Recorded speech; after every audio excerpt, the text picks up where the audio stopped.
श्री शिवाय नमस्तुभ्यम हर हर महादेव। आप सभी का मेरे चैनल पर बहुत बहुत स्वागत है। भगवान शिव जी के पुनीत पावन शिव महापुराण की कथा संपूर्ण विश्व के कल्याण हेतु पुष्कर राजस्थान से आयोजित हो रही है। श्री ब्रह्मा शिव महापुराण कथा के आज चौथे दिन की जानकारी पत्र तथा उपाय इस प्रकार है। कथा की पहली जानकारी। आज किसी ने कथा में गुरु जी से पूछा, गुरु जी किस्मत वाला किसको कहते हैं? किस्मत वाला कहते हैं तो किसको कहते हैं?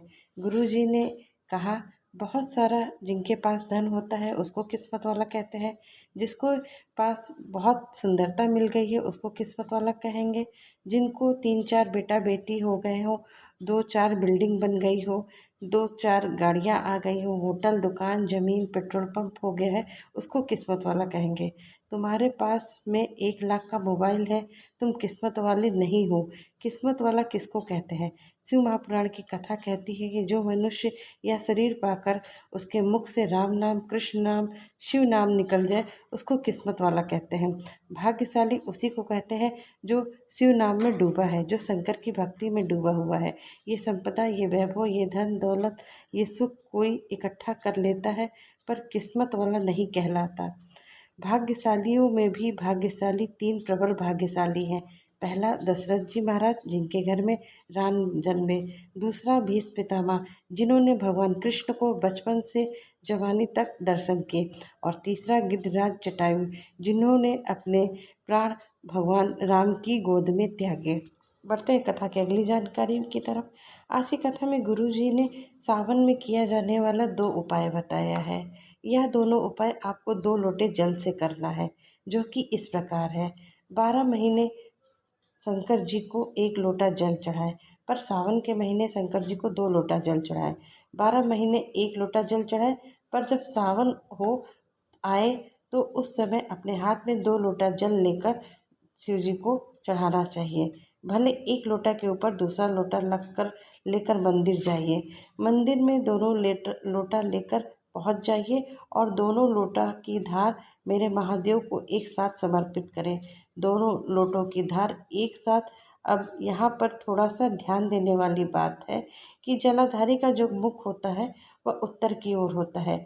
और अब अगर मान लीजिए कि जिस लड़का या लड़की जिसकी उम्र 35 से 36 साल हो गई हो, बेटा बेटी की शादी नहीं हो रही हो, तो श्रावण के महीने में आप जो 2 लोटा जल लेकर जाते हैं तो जलाधारी से जो पानी बाहर गिरता है, जब आप जल को समर्पित करेंगे तो दोनों लोटा से अशोक सुंदरी का जो स्थान है वहाँ से धार चढ़ाते हुए महादेव के शिवलिंग तक चढ़ाना है।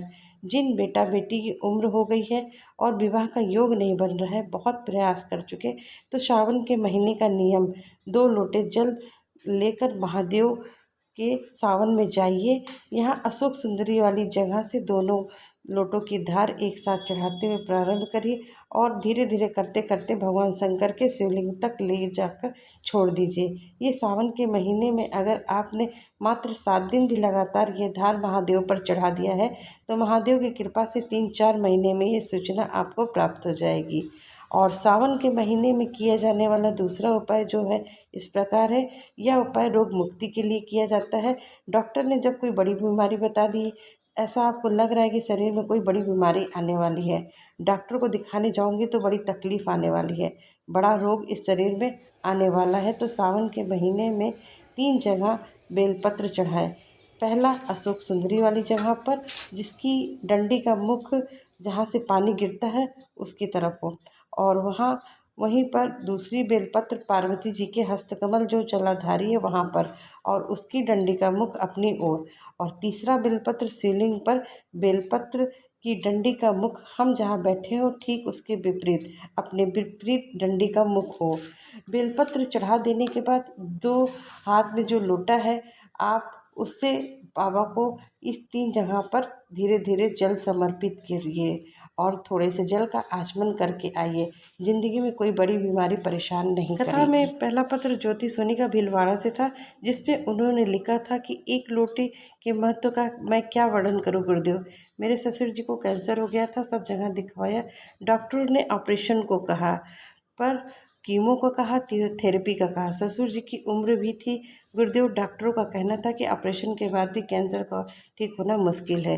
किसी ने बताया कि आस्था चैनल पर सीहोर वाले महाराज की शिव महापुराण की कथा आती है, एक बार सुनो। हमने सुना। कथा में आपने सीहोर के रुद्राक्ष के महत्व का भी जिक्र किया। हम लोग सीहोर गए और वहाँ से कंकर शंकर की पूजन करके रुद्राक्ष लेकर आए। रुद्राक्ष का जल शिव जी को चढ़ाते और ससुर जी को पिलाना शुरू किया। बाबा पर चढ़ी हुई बेलपत्र खिला देते। बाबा की महिमा का क्या गुणगान करें। 7 दिन बाद हम जब दूसरी बार ऑपरेशन की जांच कराने के लिए गए तो जिन डॉक्टरों ने ऑपरेशन का कहा था, उन्होंने ऑपरेशन की कोई आवश्यकता नहीं है ऐसा कह के हमको मना कर दिया ऑपरेशन कराने के लिए। हम यहाँ बाबा को प्रणाम करने कथा पंडाल में आए हैं। बढ़ते हैं अगली जानकारी की तरफ। गुरुजी ने बताया कि पत्रकार बंधु जब हमारे पास आते हैं तो हमसे ये प्रश्न पूछते हैं कि आप शंकर जी को कितना जानते हैं, आप शिव को कितना जानते हैं। तो इस पर गुरुजी ने कहा, हमारा उत्तर यही रहता है कि हम शिव को नहीं जानते, बिल्कुल भी नहीं जानते, क्योंकि ये शरीर मनुष्य का है और ये शंकर जी को नहीं जान सकता। पर इतना ज़रूर जानते हैं कि हम शंकर जी को नहीं जानते, पर शंकर जी अपने जीव को ज़रूर जानते हैं। बस इतना हम जानते हैं। तो ये रही आज की कथा की संपूर्ण जानकारी। मिलते हैं अगली वीडियो में, तब तक के लिए श्री शिवाय नमस्तुभ्यम। हर हर महादेव।